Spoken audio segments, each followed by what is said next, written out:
సరేనా? బల్కంపేట్. ఎంత టైం అవుతుంది మీరు ఇక్కడ వచ్చి? ఆల్మోస్ట్ హాఫ్ అన్ అవర్ పైన అవుతుంది. సో చాలా పెట్రోల్ బంకుల్లో అవుట్ ఆఫ్ స్టాక్ అని బోర్డులు పెడుతున్నారు, పెట్రోల్ ఉన్నా కూడా. సో దీని మీద ఏం చెప్తారు మీరు? అదేంటంటే కంపెనీస్ ముందు పేమెంట్ అడుగుతున్నాయి.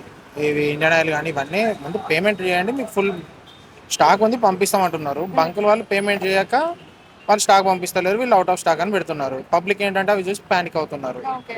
గవర్నమెంట్ అయితే ఇప్పటివరకు అయితే పెట్రోల్ లేదు మా వాళ్ళు షార్టేజ్ అని చెప్పి ఎక్కడ అనౌన్స్ చేయలేదు. బట్ పబ్లిక్ ప్యానిక్ అవుతున్నారు. ఓకే, వాళ్ళు ఇది కొంచెం నిన్నటి చూస్తే వరకు బెటర్. ఏపీలో జరిగింది ఇదంతా కూడా. ఆంధ్రప్రదేశ్ లో పెట్రోల్ అనేది ఇబ్బందిగా ఉందని అక్కడ చెప్పారు. వెంటనే చంద్రబాబు నాయుడు రియాక్ట్ అయ్యారు. సో మళ్ళీ ఇది సోషల్ మీడియా ద్వారా ఇక్కడికి వ్యాపించిందని అనుకోవచ్చా? ఆబ్వియస్లీ సోషల్ యుద్ధం మీడియా ఎఫెక్ట్ అంటే ఏమైనా ఉందనుకుంటారా? యుద్ధం ఎఫెక్ట్ ఉంటే మనకైతే రాదు కదా. హర్మోజ్ నుంచి ఇప్పటివరకు ఆల్మోస్ట్ 10+ షిప్స్ మనకు వచ్చాయి, వేరే కంట్రీస్ పోలేదు. ఓకే. అంటే ఉంది, యుద్ధం ఎఫెక్ట్ లేకుండా అయితే లేదు, ఉంది. బట్ మరీ అంత అయితే లేదు ఇండియా మీద. ఇప్పటివరకు అయితే కావాల్సిన రిజర్వ్స్ ఉన్నాయి. బట్ పబ్లిక్ ప్యానిక్ అవుతున్నారు. ఇంతకుముందు ఒకసారి అయ్యారు, గవర్నమెంట్ చెప్పింది కావాల్సిన ఉన్నాయని, అప్పుడు అయ్యారు. మళ్ళీ సోషల్ మీడియాలో అది వచ్చేసరికి మళ్ళీ ఇదే ఇష్యూ అవుతుంది. ఓకే. ఫస్ట్ నుంచి రేట్లు కూడా పెంచుతారనేది కూడా వినబడుతుంది. దీని మీద ఏం అది చెప్తారు? గవర్నమెంట్ డిపెండ్ అండి, అది మనకు అంత ఐడియా లేదు. ఓకే.